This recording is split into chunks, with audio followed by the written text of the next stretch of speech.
medyo tibayan. Yun, ayan dito. Wala. Yun, di ba?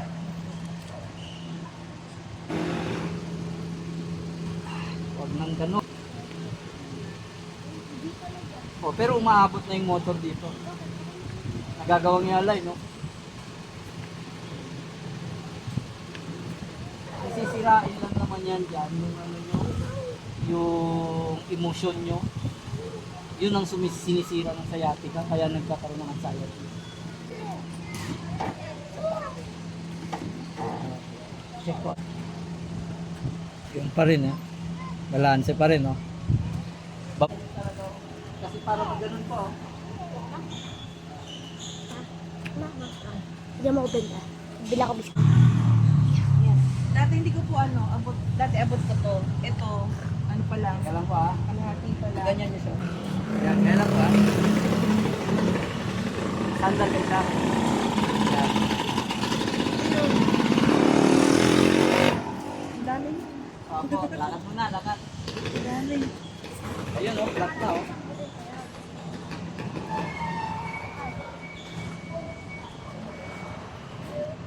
Sarap mo sa likod. Meron pa. Okay dito, oh. Ang dami ng tumano. Arin. Grabe. Ay. Diba? Check ko lang. Ayun. Grabe.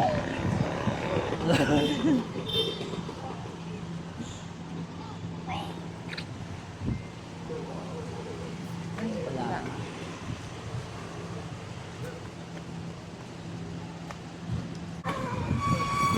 Okay. Check ko nga dito. Ayun, meron. Wala. Tayo.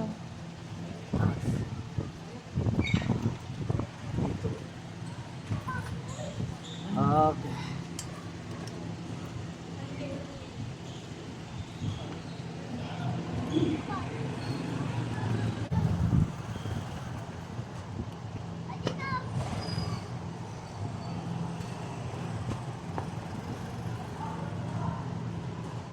Kasi yan ang gagawin mo.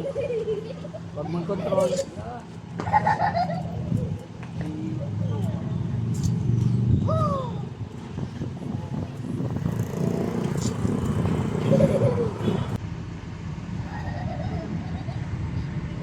Ayun.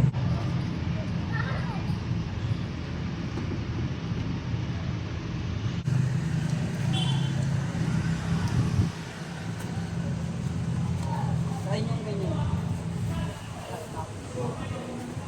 Yan, yan. Yan yung mga alanganin na talagang nagpapasakit sa sciatica, eh. Pero pagka magawa nyo lang, kahit na isa lang magawa nyo yan, ano na yan, tuloy-tuloy na yan ang recover. Naabot ko na po siya. Pero Ayun. Pero talaga hanggang ganyan lang.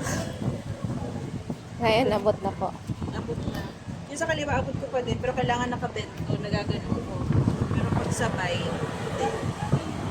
Parang exercise. sa activities, akyat baba sa hagdan. May second floor kayo, eh. Ang pag-akyat, hindi yung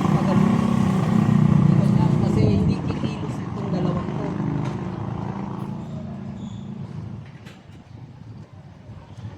Yun ang ano. Tapos, laging i-correct ang posture. Huwag kayong upupo tapos parang nai-slouch. Wag. Ang mga kalimutan nyo yan,